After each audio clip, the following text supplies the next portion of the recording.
publish it. I started, like all things, I suppose, this took a long time. It took 7 years of research and writing to get this book to you all. And in my case, what led me into this was curiosity. I grew up in the UK, and I came to India for the first time as a 22-year-old, backpacking, trying to find my family roots. And ever since I was 22, I started to come here for travel, for business, and to meet friends. And I made a lot of friends here.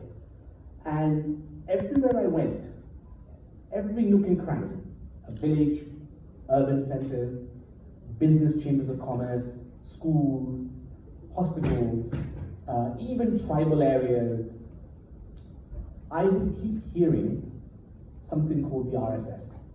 I just kept on bumping into the RSS. In one shape or another, they were there, in some way connected.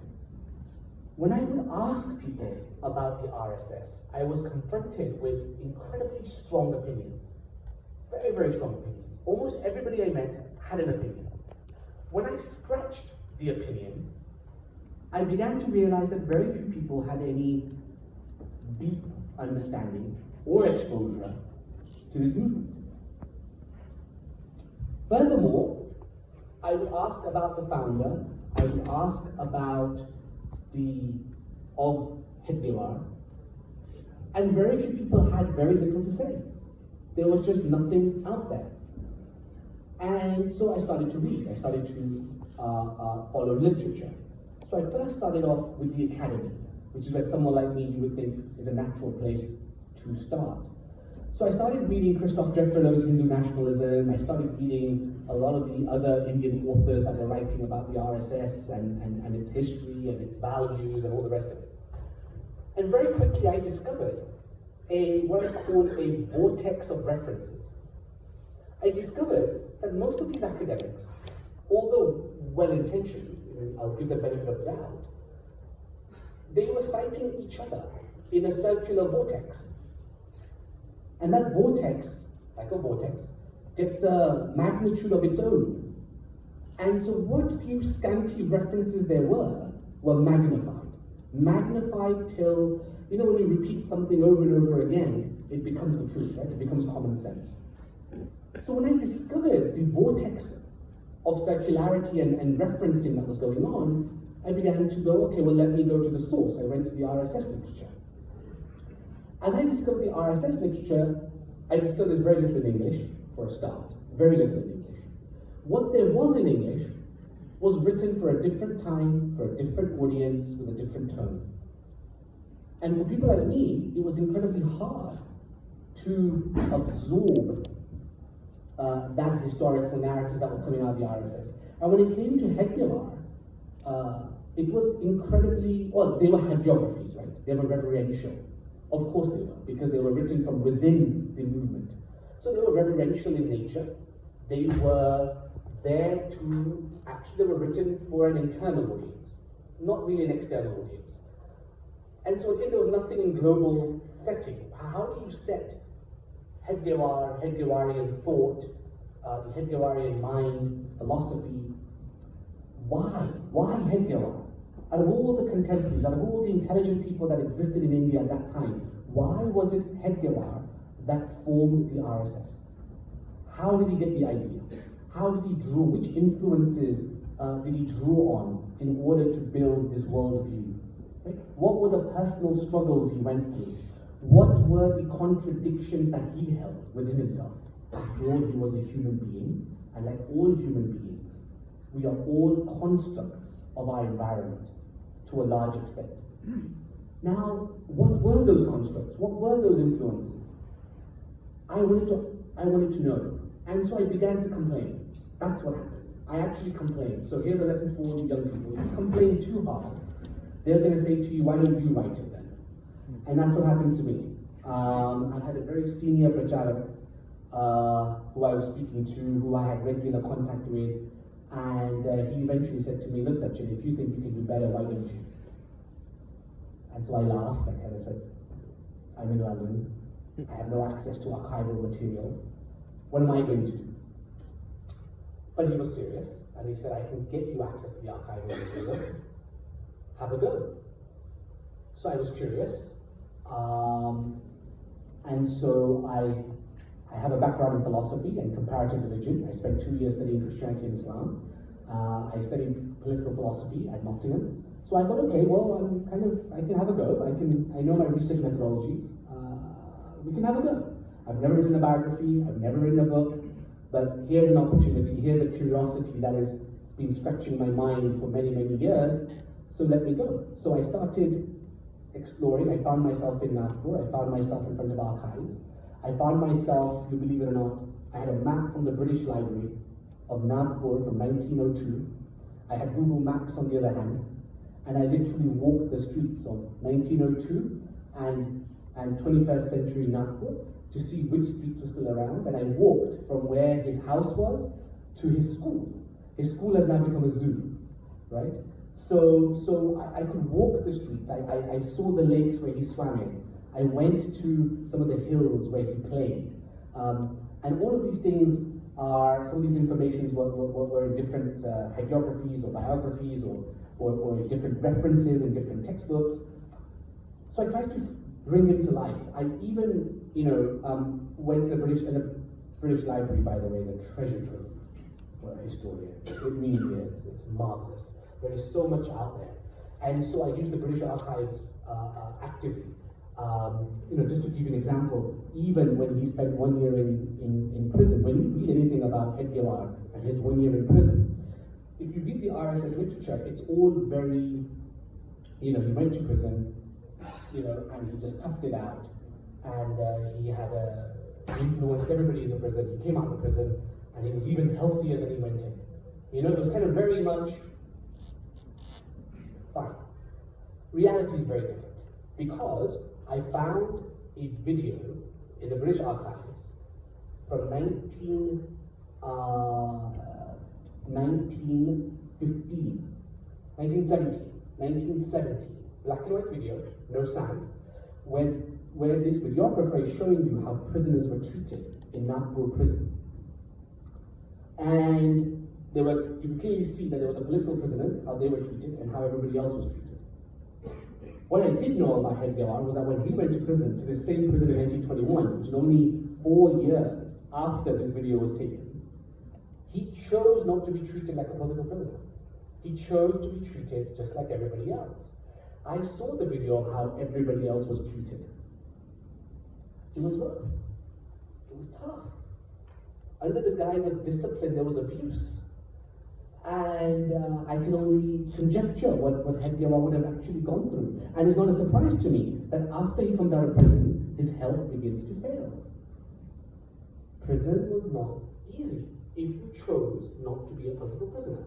So these things I try and bring to life in the book. So I tried to bring him alive. This is not a polemic. So I'm not being critical, nor is this a hagiography, nor am I reverential. I want to demonstrate the mind of Hedgewar, the philosophy of Hedgewar, the character of Hedgewar, and most importantly, the influences around him, right? Both of people and of circumstance.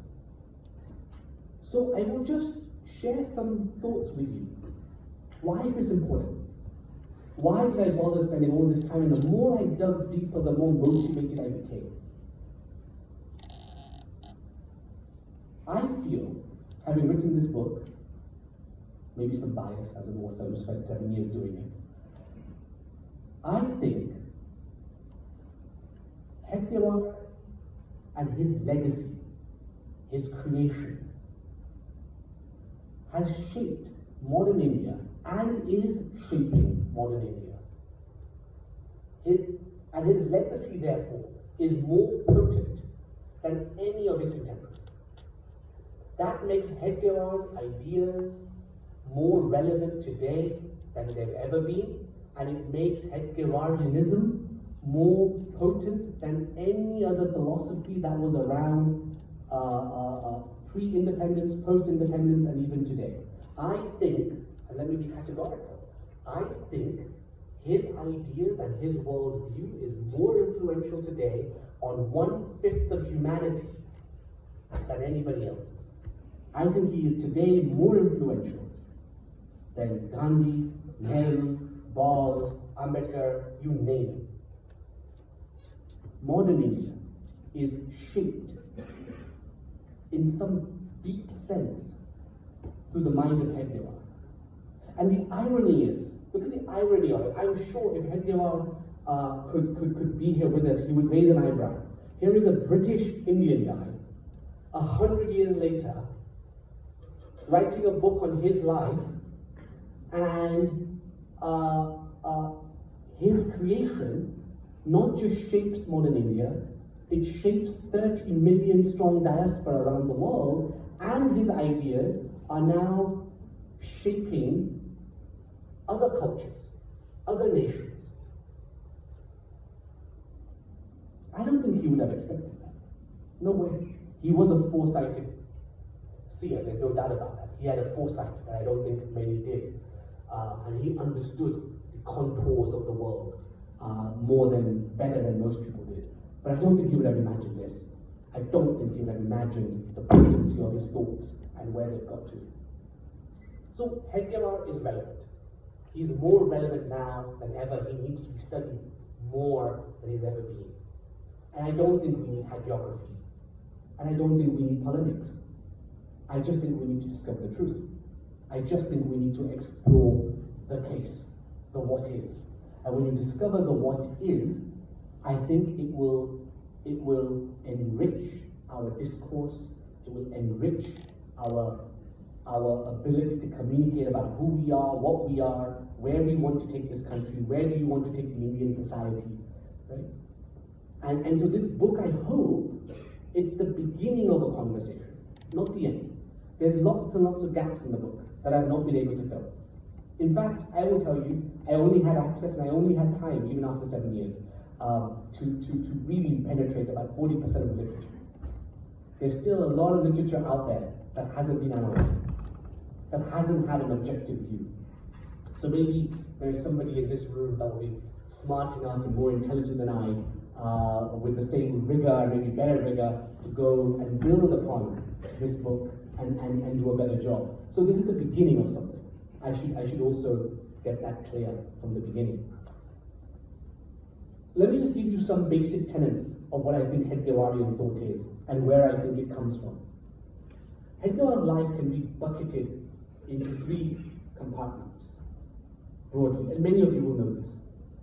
There is the Hedgewar, that is the young man who suffers, right? There's struggle in his life. Orphaned at the age of 12 from the plague.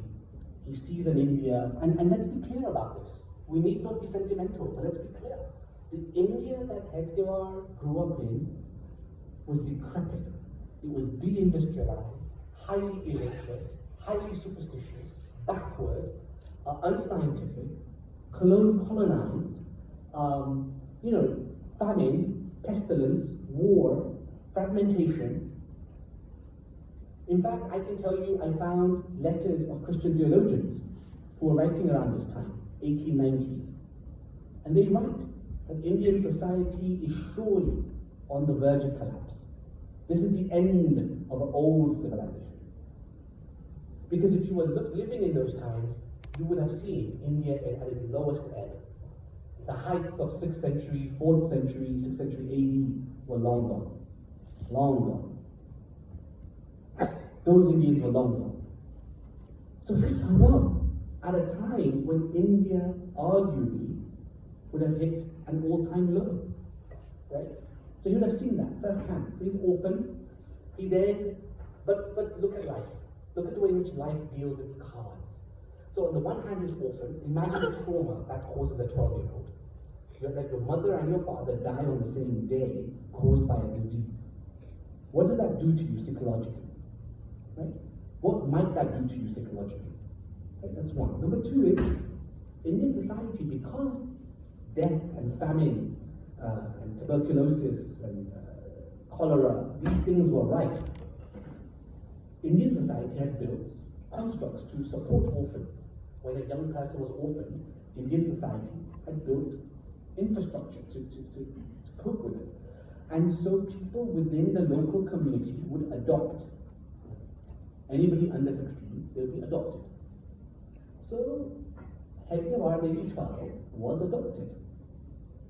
He was adopted, I mean, not adoption the way you'd be adopted today, because we're talking about, 1902. But he was effectively, his father figure becomes Dr. Munje.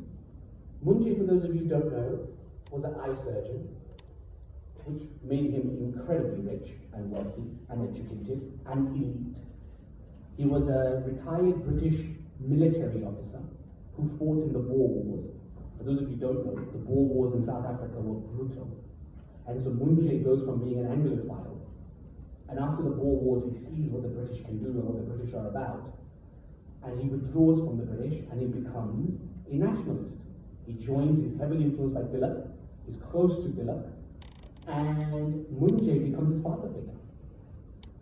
So the young Kishore goes from being orphaned one day to being adopted by one of the most powerful, richest men in Nagpur, in Maharashtra. That's life, isn't it? And I wonder what would have happened to Kishore if it wasn't Munje who adopted him and somebody else had adopted him. Because that gave Dr. Hedgewar, who later became Dr. Hedgewar, today I'll call him Kishore at this age, this first age, it gives him exposure to a new world. He suddenly gets exposed to Tilak. He suddenly gets exposed to political organization. He suddenly gets exposed to political thoughts and political ideas. He suddenly is absorbing the world around him in a new way. And most of all, Kishore was the first person in his family to adopt and to be given an English education. The English language, and let me just put some stats on this so you get the context. Only 10% of males in India in his time could read and write. Only 10%. And only 3% could even speak or read or write in English. In women, it was 1% who were literate. And the number of women that could speak English was in the 0.1, 0.2%. It's a highly illiterate society. So just to be literate puts you in the top 10%. If you can speak English, you're immediately in the 3% of the world, of the country's population. And Hedgewar suddenly finds himself amongst the elite. And suddenly with English, he's absorbing the Maratha newspaper and all the political thought with that. He's suddenly absorbing European philosophy. He's absorbing Nietzsche. He's absorbing the Greek philosophers. He's absorbing Karl Marx. He's absorbing Mazzini, right? So he's absorbing global thought. He's now able to read newspapers in England, of England. He's able now to follow what's happening around the world. And he's deeply curious. This was a curious young man. And he wanted to understand why his society was the way it was and why there was this force that was ruling the country. In the book, I call the British the Leviathan. Why do I call it the Leviathan? Because we don't appreciate this, but Kishore would not have seen a white person until he got to Kolkata at the age of 18 to study at university. Most Indians live their entire lives never seeing a white person. Indians were subjugated by Indians.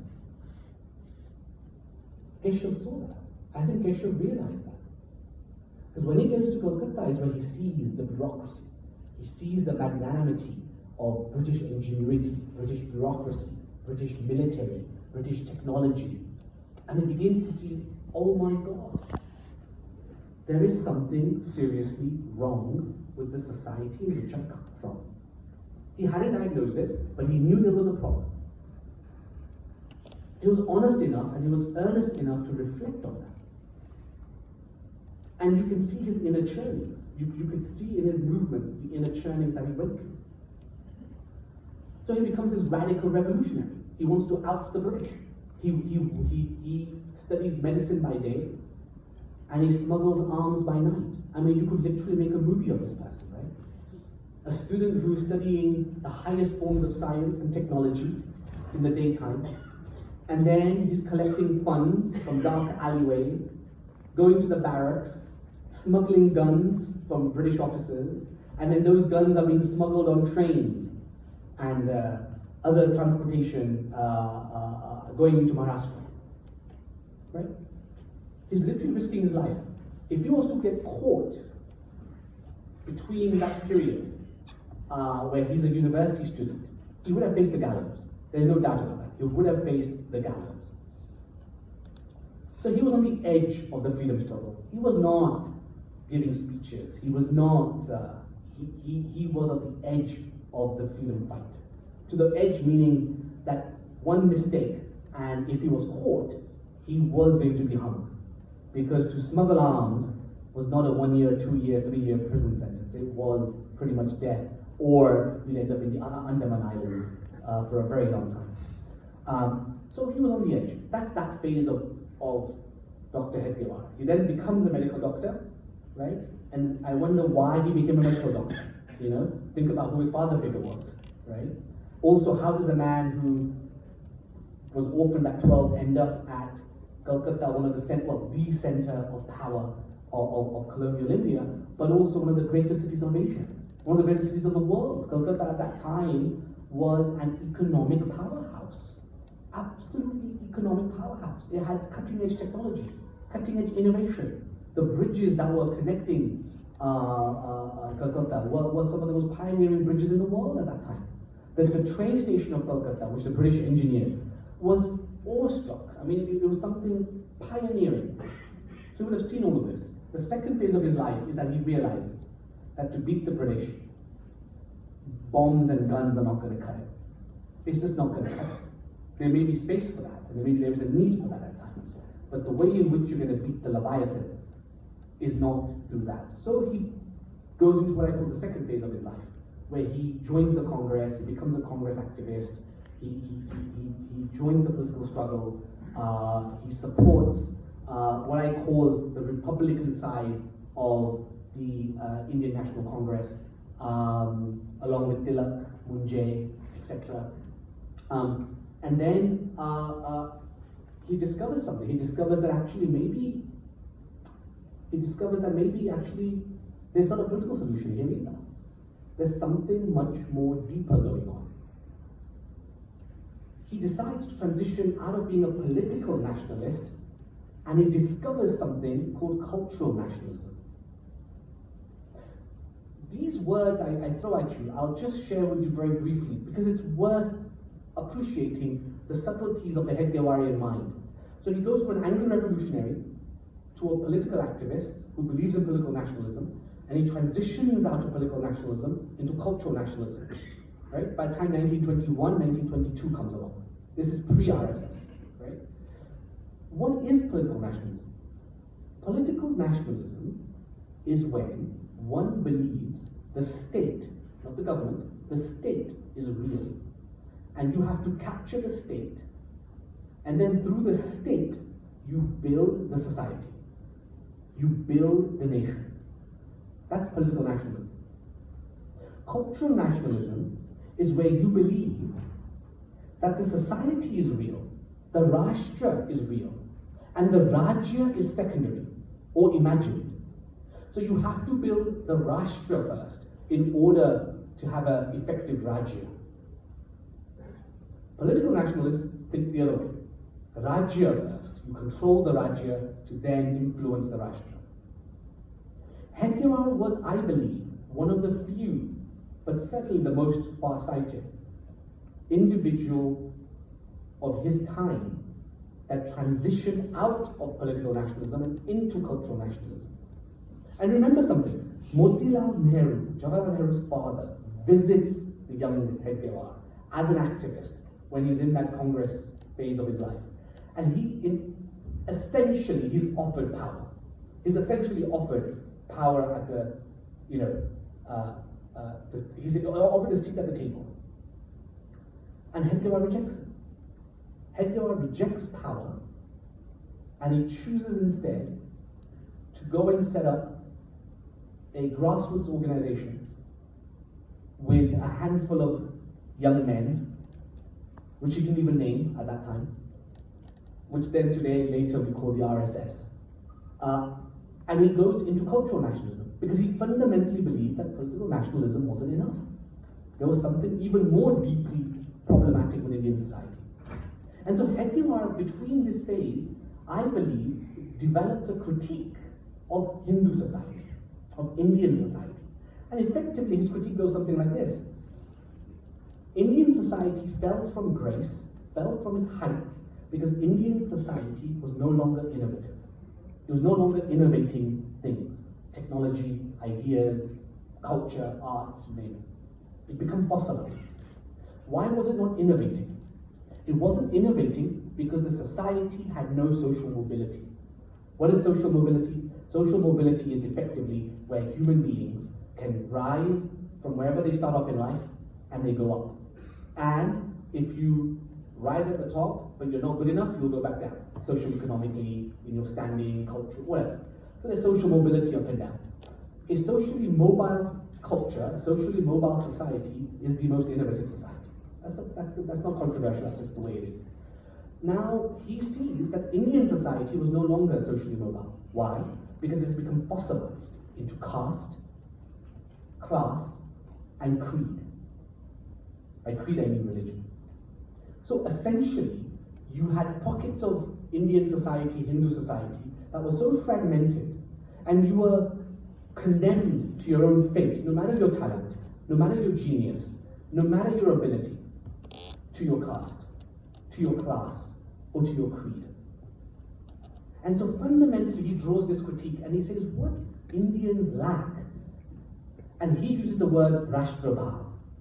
He uses this word, Rashtrabhav.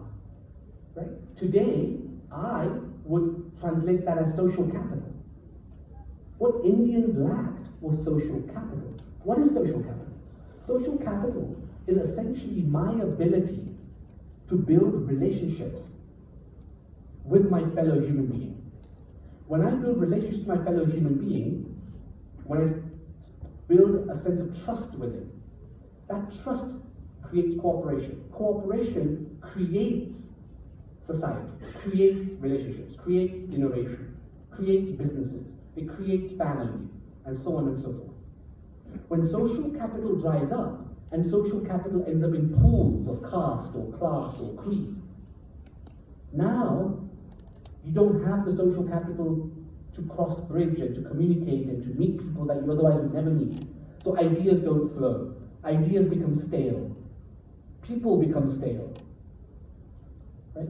So he decides and he realizes that the fundamental diagnosis that he makes of Indian society is the lack of social capital, Rashtrabhav. How do you reverse that? When for hundreds of years it has decayed. And so he starts a social experiment. And it is an experiment. That's why he doesn't name it for the first 1 year. Right? Let's just try something. And they try something called a shaka. What is a shaka? Shaka is essentially a node where people come together, where caste, class, and creed don't exist in that space. In that space, caste, class, and creed doesn't exist. I'm talking about the Hedgewarian mind, right? I'm talking about the Hedgewarian view of the world, where caste, class, and creed does not matter, where you train together, you play together, and through gamification, you build community, you build friendships, you build trust. Through trust comes cooperation. Through cooperation comes organization. Now suddenly, you have sympathy, you have empathy, you have compassion for your fellow man, for your fellow neighbor. And suddenly, caste, class, and creed are no longer that important. The Rashtra becomes more important. And that's what he did, that's what he created, the Shaka. And these Shakas started spreading. And that engine of social capital is still going strong today, isn't it? Right? Today, India is hugely shaped by the cooperation, the organization, the efficiency of what that social capital creates. Through gamification, through games, through meeting together, eating together, playing together, training together, learning martial arts together, whatever it might be. And why does he start with men? Let me just answer that question as well. Why does he start with men only? Why not women? Let me tell you something about the Hedgewarian mind. He was, in his critique of Hindu society, I believe he was very clear that the emancipation of women was a must. Women in Indian society of his times were in a bad place. The treatment of widows was particularly bad. And I don't think I'm saying anything controversial. History speaks for itself. And he felt that Indian society had to let go of these things. As a doctor, there were very few doctors in those days. As a doctor, when cholera outbreaks were happening, as a male, he could readily treat any other male and save their lives. But he could not administer medication to a woman because he was a man. And he saw women die needlessly. What do you think that does to a young man? Remember, he had 3 sisters. Right? He had a sister-in-law. Right? Munje's wife becomes like a second mother figure for him. Now, but he lived in a society where he was already radical. He was already, quite controversial on his day. Dr. Hedgewar was not scared of controversy. He was brave. He could face up to his own society and say, this is wrong, this is right, this is what we're going to do. That bravery, that courage, I think is admirable.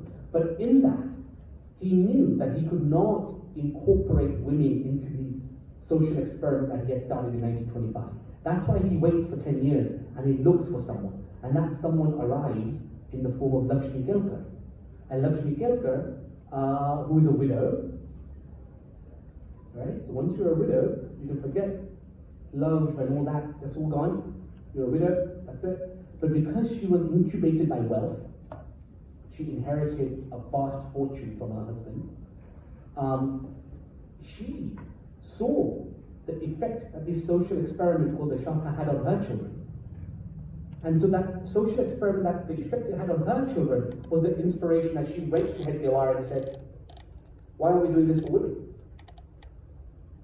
Absolutely, why aren't we doing this for women? Now you're here, you heal it. And the rest is history. So I explain all of these things and I want to share this with you because I think there's much to glean from the Hedgewarian mind, the Hedgewarian worldview.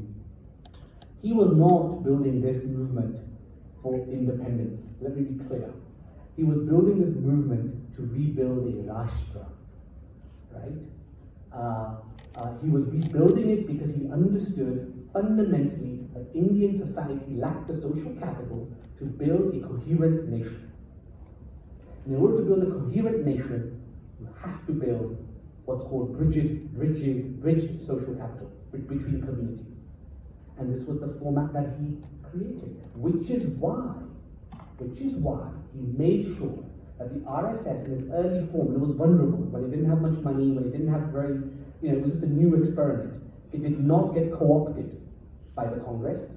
It did not get co-opted by the Hindu Mahasabha. It did not get co-opted by Subhash Chandra Bose's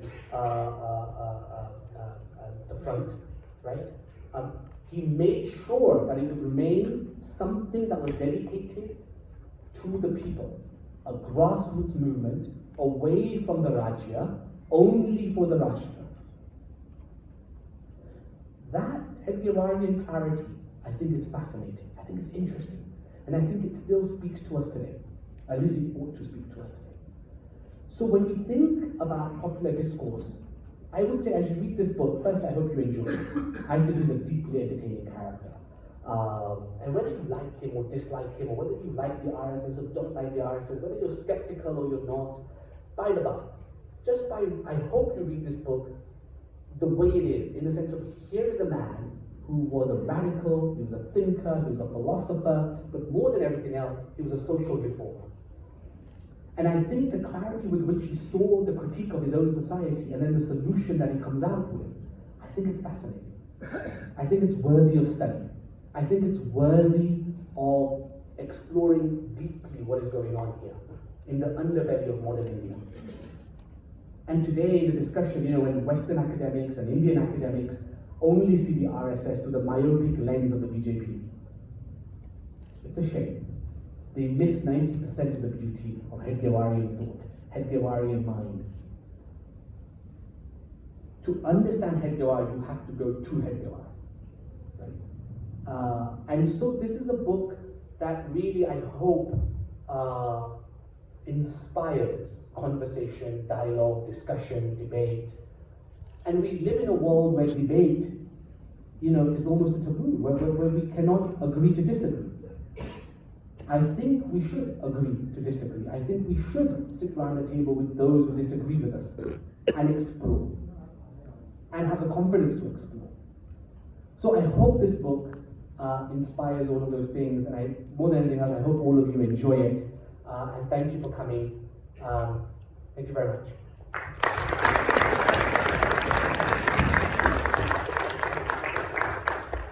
Thank you, Sachin ji, for those enlightening words.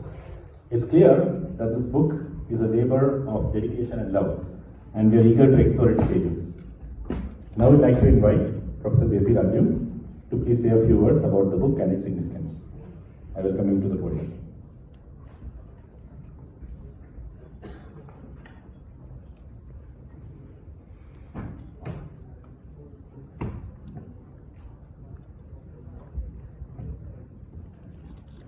The author has spoken at length about the book that he has written, a labor of love. And since I have not read the book, I am in no position to speak about its contents. But I picked up a few things from his remarks. And of course, many of us in the audience do know about the sun, and we have read some of the things about the sun in its history and what it stands for today. So I shall make just a few remarks, and which to some extent will be colored by what I have written too. Reference was made to Bharat India 2.0, which talks about the remaking of India as Bharat, and the fact that it is only slowly and belatedly that we Bharatiyas are part of what I call a civilizational state.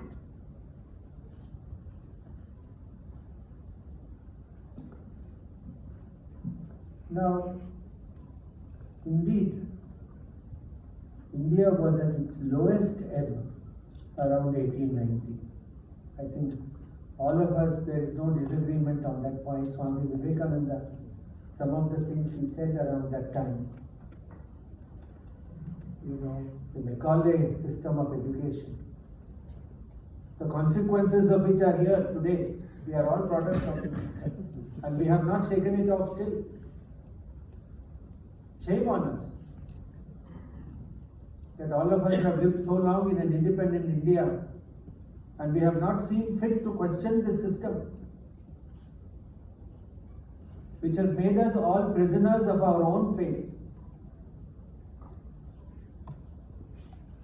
The first quotation in my recent book on delimitation, which is now selling in the campus book house, is from Gunter Grass, and he says, the only job of a citizen in a democracy is to open his mouth. And we Indians cannot open our mouths. We are so scared. Scared of what? Somebody is going to come and eat you up tomorrow? Why are we so silent? Silent about everything, including things that directly affect our well-being. This kind of a fear we must shake, and this is what the RSS has done. When you talk about social capital gives you the courage to open your mouth. We have a whole series of people in the alternative multicultural mode who seem to feel that talking with some funny British accent, sorry, you speak with that accent because you live in that country. But there are people here in this country who speak that accent better than you.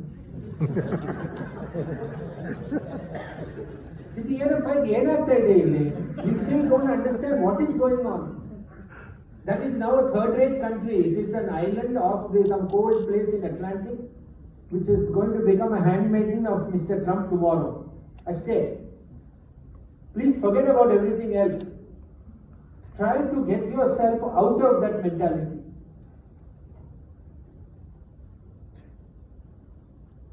We have suffered for 1200 years. But I tell you, from the bottom of my heart, nothing that the Muslims did to us is even an order of magnitudes lower than what the British did to our brains.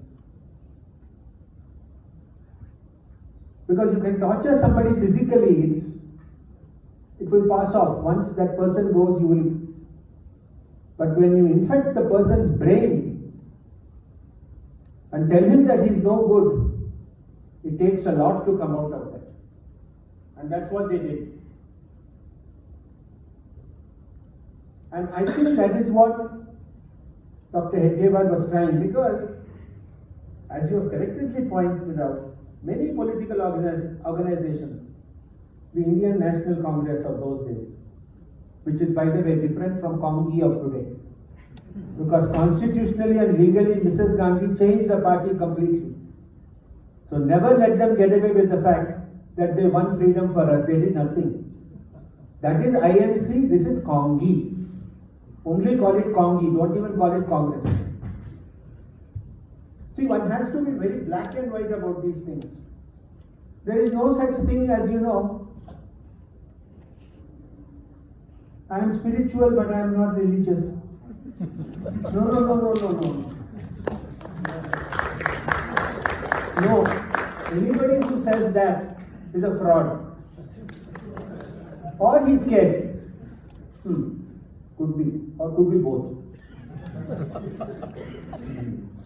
So many political organizations, they seek to define the future of the state in terms of their own vision of nationhood. The Congress was doing only that. And by the way, INC was strongly anti-Muslim before independence. The pro-Muslim happened only after 1947. If you look at some of Nehru's comments in the UP elections of 37 and all that, and the way in which he fought for a united India, everybody in the upper echelons of the Congress was strongly anti-Muslim, because the AIML was representing the Muslim interests. And so by default, although the Congress never said it that it represented Hindu interests, the Hindu interest defaulted onto the INC. But everything changed when this whole business of multiculturalism started. So these Hedgewar's views on multiculturalism are starkly different. There can be today no meeting point. And when they have each political organization, whether it is the INC of before 47 or the Congress after 47, or the Marxists, or the regional parties, they have their own vision for their own state. They try to make it in that form, but the RSS and Hedgewar was different. They sought to remake the Indian nation itself. It was not their vision of the Indian nation itself had to be made, and here RSS correctly has gone in two phases. The first is to make the Hindu nation, which was somewhat easier. And I think now in the present leadership of the RSS, they are taking up this much more ambitious task of trying to make the Indian nation. This is very difficult. Simply because about 20% of the people who live in this country do not believe in an idea called Dharma. This is a huge number. And therefore, the challenge facing the present leadership of the RSS is an onerous one. As late as 1995, Atal Bihari Vajpayee said in a speech in Pune, before he became the Prime Minister, that on the whole he didn't like the idea of Indian nation. He said that I don't think this is even a reality. He would have been happy enough to get a Hindu nation. Even Hindu nation was not clearly defined by 1985. The catalyst was the demolition of the Babri Masjid. After that, the idea of Hindu nation, and you are absolutely right on Rashtra and Rajya. This I have clearly said in my book, Bharat India 2.0. What all of us want is a Hindu Rashtra. And in a Hindu Rashtra, people of any religion can participate in this willingly. None of us sensible people wants a Hindu Rajya. Hindu Rajya would be a theocracy, and it would be against anything that this country has stood for 5,000 years. We have got a system where we have got Nastik, Charvak, and we have got Jains, and we have got Buddhists who don't even believe in the Vedas, and they are all taken under this canopy. And I think the present challenge today, I think you have mentioned Muslims, and now people in India can confidently gather in public places and talk. You say the word Muslim. I think they have to do also serious self-introspection, soul-searching from a geopolitical viewpoint, because a third book is coming out later this year called India's Supply Chains in a World at War. So in the whole matter of supply chains, the whole area surrounding the political India of today, namely the Bharat of the past, the Bharatavarsha. Bharatavarsha, Bharatakande, we say, no, that Bharatavarsha, which goes from Afghanistan to Myanmar, up to Southeast Asia, Sri Lanka, all these things, Central Asia. They are very important for us economically because of the supply chains. And unless India comes to terms with its 20% Muslims in a decent way, there is no hope actually for us economically. The number is too huge and the differences are too many.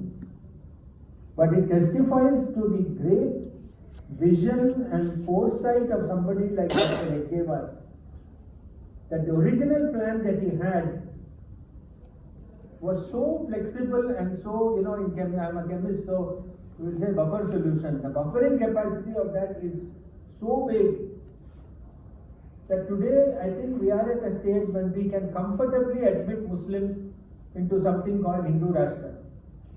And I think this is what the Sangh is doing at a very serious level now.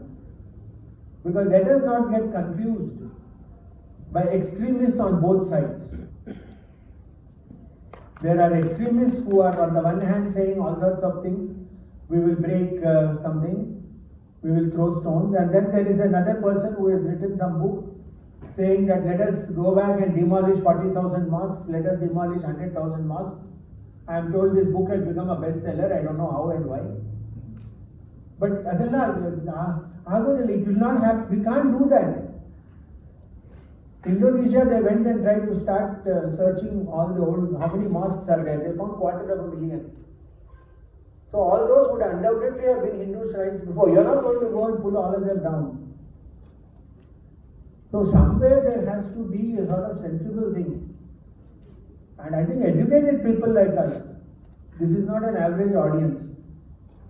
You all will have to sit and think, and you all will have to open your mouths and tell your friends who are not in the IISc, who are not privileged enough to, enjoy this atmosphere out here and see students and see faculty, and tell them that this is what it is.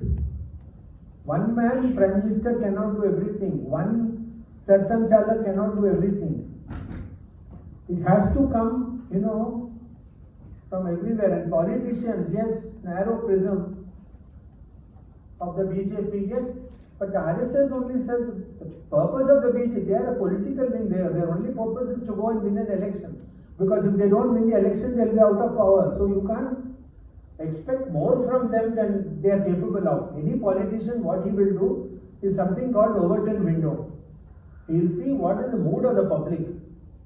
The Overton window of Indian public has definitely shifted to the right, far to the right. No doubt. The good politician will pick this up Today, if they are talking about Waqf, and if they are talking about UCC, which by the way I think should come because it is one of the central tenets of the whole RSS way of thinking. And this casteless society, UCC means uniform for everybody, for all castes, of Hindus, Muslims, anything, doesn't matter. So the clean separation of the official and the personal. I think this is the kind of thing, and finally I would say that it is very easy to divide a society in vertical silos. Hindu, Muslim, Vakaliga, Lingayat, and then you can go on playing this game. It is very difficult to unite a society horizontally, and that is what this RSS is all about. It is trying to find something which is, I don't want to say pan-Indian, pan-Bharatiya, but you see the way the world is going also full of binaries and all the wars of the last 200 years inflicted on us by Europeans. World also is looking for a new way of doing things. And I think that if you go back to Vivekananda and all, it is only coming from this country. It cannot come from any other place.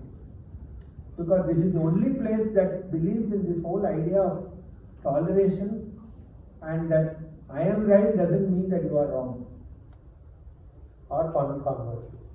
So I am sure that those of you who are interested in such themes, and since you have come to this particular function, clearly it means you are. I am sure I have not read the book, I want to do so, but I think it's good to know, yes, finally you think about it, even Gandhi. I will take a provocative stand. After some time, what he said and what he did will seem curiously out of date. What this man said and did will not be out of date. It's just that we can't understand it still. It goes at a higher level. Forget lower mortals than Gandhi. They are only politicians, and once they are done. So we can forget about it. But even Gandhi, and some of the things which he said and did, all of us have a lot to learn from him.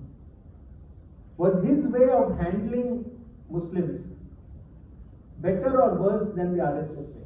I think this is a question we have to ask. One is, it's a stark choice. Multiculturalism versus toleration. So, it is something that all Hindus of this country, this is a choice we have to make. Hindus cannot let decisions concerning them and Bharat to be made by politicians whose only aim in life is to win an election. That is very different. Every Hindu has to decide which way is the correct way to handle the 20% Muslims who are still living in this country. Handle, yes, because we have to do it in a positive way, maybe. We have to do multiculturalism. So there are two starkly different approaches. Today it looks as if, because of the political scenario, this particular way seems to be in dominance. But I cannot say what will happen tomorrow. And I think this is a question that all readers of this book, and I think all Hindus of this country have to figure out for themselves. Otherwise, just pretending that it's not there is, and that's what I think Duryodhana says before the war. He says, once there is no war, it's no point pretending that there's peace. So on that note, I end.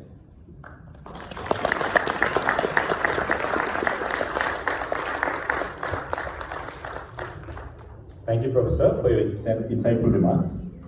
Your perspective adds another layer to our understanding of this important work.